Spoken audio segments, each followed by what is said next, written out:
Well, forget about Nate Silver and the polls. Nothing is a better precursor as to who is likely to win an election and the various election odds that are up there as far as who's going to win Senate, etc., than the sports books. And of all things, it's actually an Irish sports book, Paddy Power, considered to be the best place for election odds.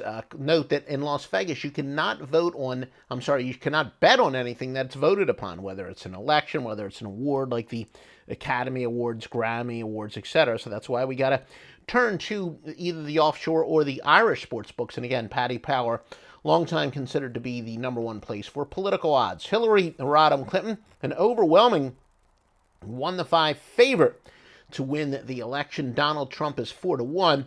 Now, if you're a newbie to betting, what that means is for every $10 that you want to win, you would have to risk $50 in order to win it to bet on Clinton. Conversely, if you bet $10 on Donald Trump, you're going to get back $40. So you get 4 times your normal investment, but in the case of Hillary Clinton, you got to bet 5 times what you want to win. Now, the third-party candidates, Evan McMullen, Jill Stein, and Gary Johnson, are each at 500-1. Might as well be infinity to 1. That's kind of a joke there that any of them are listed. But hold on, folks. We do have some interesting novelty odds coming up as far as those third-party candidates are concerned. Now, it does look like there could be a possibility, according to the odds makers, as far as one candidate winning the popular vote and another one winning the Electoral College, much like Al Gore, George Bush. Now, Hillary Clinton's a more prohibitive favorite to win the popular vote at 1-7. Trump is 9-2. However, odds makers are not insulting our intelligence. They did not even include any of the third-party possibilities on the actual odds. Now, there are some, kind of interesting novelty odds that are going on. Donald Trump to sever ties before the end of 2016 is only at 4-1. Here's a good one. Will any other person other than Hillary Clinton or Donald Trump win a state? This is nuts, folks. Paddy Power, I don't know, maybe they are out of touch. They actually have that possibility at 4-1. I will tell you the chances are about 100,000 to 1. I'd really have to literally have the odds about 100,000 to 1 to invest any significant amount of money. I can't see any scenario in which a third-party candidate wins any state, even one of the smaller states where, maybe a couple thousand votes could swing things. So those odds are, quite frankly, pretty ridiculous. The popular vote winner to lose the election, again, that split vote, 5-1. So they say that's a distinct possibility. Although, kind of absurd. I'm telling you flat out, there's a much better chance at having the popular vote winner lose the election than there is a third-party candidate winning any single solitary state. Although we'll see after the election. Maybe I'll be proven wrong. And at the very least, even if the likely scenario where Hillary Clinton both wins the popular vote and wins the electoral vote, you'll still see it'll be a lot closer that Trump could have won one or the other than there would have been any third-party candidate winning a state. So I'll be proven right, even if the long shot does not come in.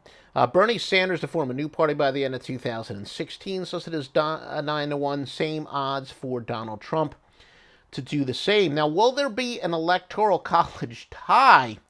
This has never happened before. Might be more likely to happen than a Super Bowl tie, though, at least in terms of number of elections. But anyway, that is listed at 40-1.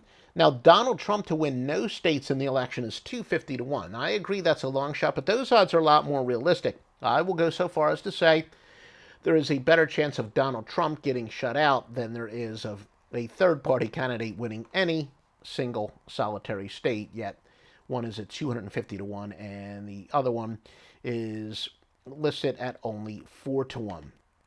I actually think the absolute best bet that you could go with is the time of the concession speech. Look, regardless of who wins, I think this is a pretty darn good chance this is going to be a contested election. Both camps have already hinted to such. Even Donald Trump, being quite blunt, has already hinted to such. You can bet after midday, November the 9th at 5-1.